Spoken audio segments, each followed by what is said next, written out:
c'est une école d'humilité et de respect des autres, hein, l'Ultra Trail. Donc c'est arriver, puis faire des connaissances et puis soutenir le copain qui est pas bien. Au moins on va pouvoir être en harmonie avec la nature et ça c'est appréciable. Ouais. On est venu, enfin moi à la base c'est moi qui ai essayé de faire venir les copains pour Antoine Guillaume, l'organisateur. Et ils en parlaient avec tellement de bonheur et d'amour pour leur région et leur parcours que franchement j'ai craqué. Ouais, je pars en découverte totale. Donc, vu que je connais pas la région, donc j'aimerais en profiter. On va essayer de le faire en moins de 26 heures. Ouais. Mais bon, on verra bien. Maintenant, adieu va. Harmonie, respect, soutien, découverte, entraide ou défi, ils avaient tous une bonne raison de se retrouver à Vaillant ce jour-là. Mi-souriants, mi-anxieux, ils partent à l'assaut d'une épreuve nouvelle, une de ces aventures desquelles vous ne pouvez sortir indemne. Longue, très longue, dure, très dure, belle, très belle. Une épreuve imaginée par un spécialiste de l'ultra-trail simplement pour donner du plaisir aux autres.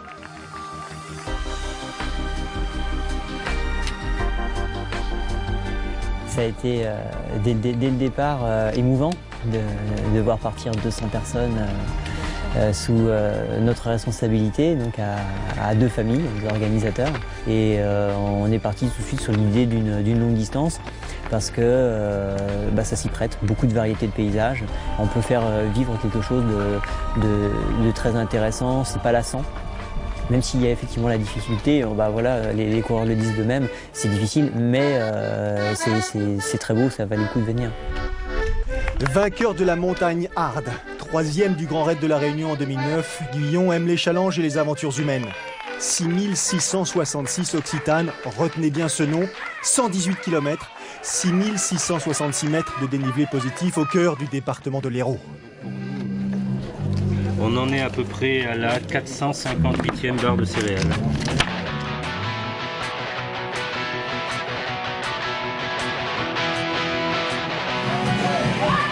Trailer éclairé. Amateurs expérimentés, ils ont fait le détour pour se mesurer au challenge.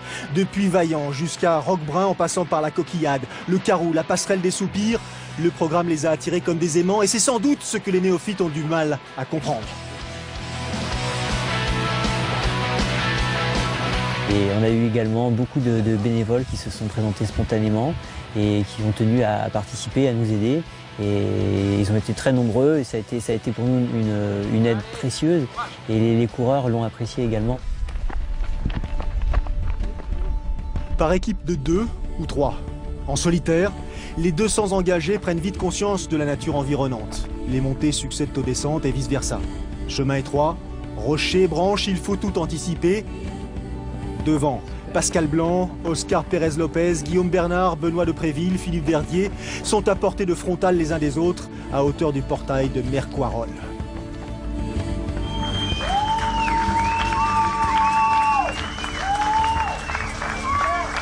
La Malou, kilomètre 46, les premiers pointent le bout de leur loupiote, des relayeurs. 2000 mètres de dénivelé positif ont été avalés, à peine le tiers au programme de réjouissance. Dossard 98, Guillaume Bernard est le premier des solitaires. 4h32 de course et le sourire qui dévore le visage.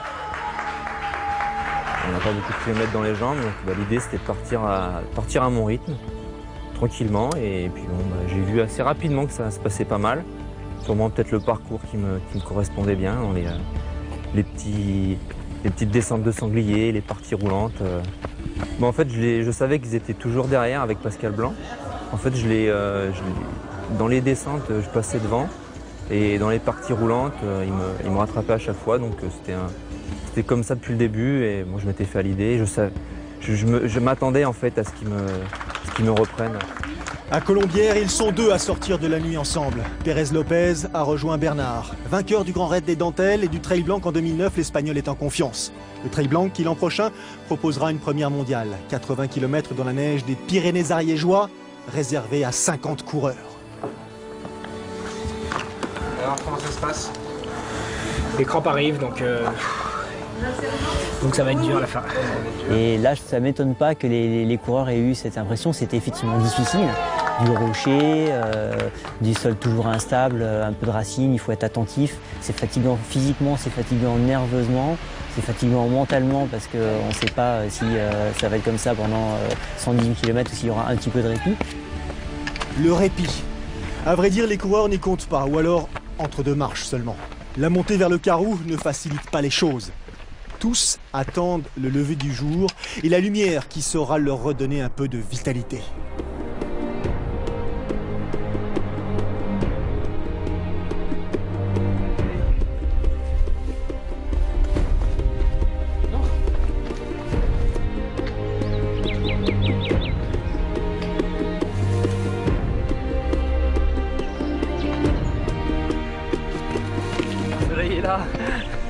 Les premiers rayons ont gommé les efforts de la nuit. Depuis 9h, 10h qu'ils sont partis, les trailers peuvent enfin évoluer dans la clarté. Regardez plus loin que les pointes de leurs chaussures.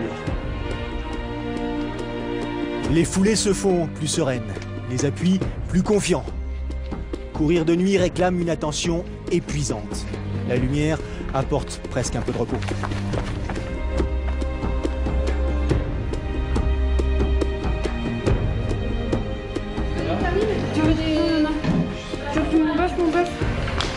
Il est dans mon sac. Laisse-moi fermer. Émilie Lecomte mène la course chez ces dames. La jeune femme est déterminée. En octobre dernier, elle a remporté le Grand Raid de la Réunion. C'était la première des folles. Je suis partie un peu trop vite pour bien gérer toute la course. Et du coup, je l'ai payé un peu après, quoi. J'ai payé un peu après. Pour la gestion, je dirais que c'était pas ça. Si après, je savais pas tellement l'écart qu'il y avait avec la deuxième, donc ça m'a tenu vraiment en inquiétude jusqu'à la fin. Sa principale adversaire, Françoise Barrière, est à 1 heure derrière elle. À au large, kilomètre 89, Pérez Lopez a le temps de profiter du moment. L'Espagnol possède 23 minutes d'avance sur Bernard. La différence est faite. Ça monte, ça descend, ça monte, ça descend. Les montagnes russes. Je trouve que c'est ça, ça terminerait jamais, la descente pareil. Le visage est marqué, mais l'envie encore intacte. Il reste 20 km et de quoi revenir sur celui qui, 3 semaines avant, terminait 4e des 73 km du Trail des Citadelles. Bernard Pérez Lopez joue au chat et à la souris.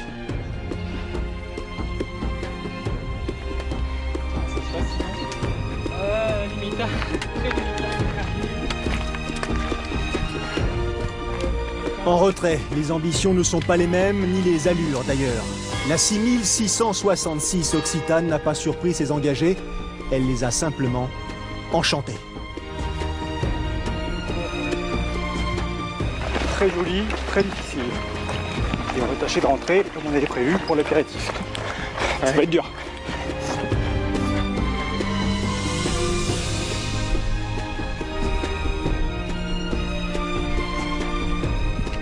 Et en même temps, des moments de joie parce que on a un coup d'œil formidable, on a au détour d'un chemin un arbuste en fleurs qu'on n'a pas dans sa région parce que il faut quand même souligner qu'on a des personnes qui viennent de loin. Il y a 49 départements qui sont représentés sur cette première édition et tout le monde n'habite pas dans le sud donc et on a une avance de végétation en ce moment au printemps d'environ 3 semaines. Et c'est certainement beaucoup de bonheur pour les coureurs de sentir un petit peu le début de la nature émerger ici. Pour profiter de ces super points de vue, de ces beaux paysages, des mouflons qui sont là, de toute cette flore, et ça se mérite, il y a des efforts à produire. Et l'alliance de ces efforts et de la beauté qu'on rencontre au bout, ça produit cette alchimie qu'on a envie de retrouver sur les épreuves d'ultra-endurance. Il faut être un peu aguerri pour entendre ces propos. On parle de flore, de faune, de découverte. Sur le tracé qui mène à l'arrivée, les occasions de s'émouvoir sont nombreuses, à l'image de ce moment merveilleux qui consiste à plonger 2 pieds surchauffés dans l'eau fraîche.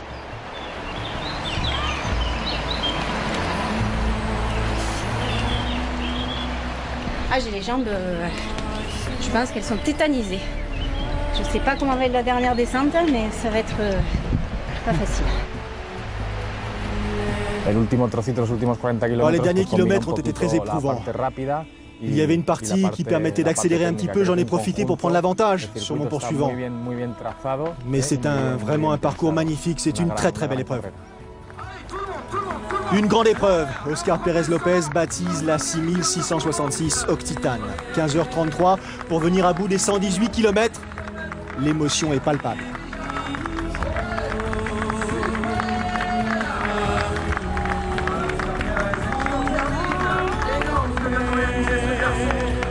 Guillaume Bernard termine à la 2e place après 17 heures d'effort, juste devant Patrice Pasquier. 6666 mètres de dénivelé positif, des centaines de milliers de foulées, un engagement total et un même sourire sur les visages au moment de franchir la ligne d'arrivée. La joie est à la hauteur du défi lancé par Antoine Guillon. Ils sont venus parce qu'ils souhaitaient vivre cet instant.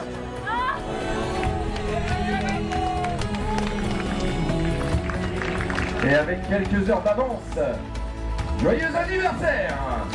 Il a 30 ans demain! Rayonnante, de bout en bout, en dépit des coups de fatigue. Émilie Lecomte, fan de VTT, de raid, de polyvalence. Elle inscrit cette épreuve à son palmarès après 20 heures et 9 minutes de course.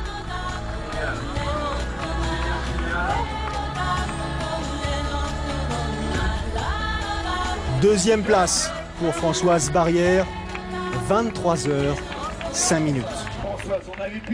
La performance sportive est indéniable. Et ce, quelle que soit la place au classement général. Et il est arrivé à passer la ligne d'arrivée pour l'Occitane 2010, première édition, le 3012, 24 heures de course. C'est voilà, une course magnifique et qui mérite vraiment d'être dans les incontournables des courses des ultras de France et de Navarre. Parce que c'est un vrai régal, quoi. Techniquement, c'est du pur bonheur et le terrain de jeu ici vaut vraiment le détour. C'est tôt dans la saison, mais il ne faut pas hésiter. Prochain rendez-vous sur Sport Plus, le Nivolet Revard, lundi prochain.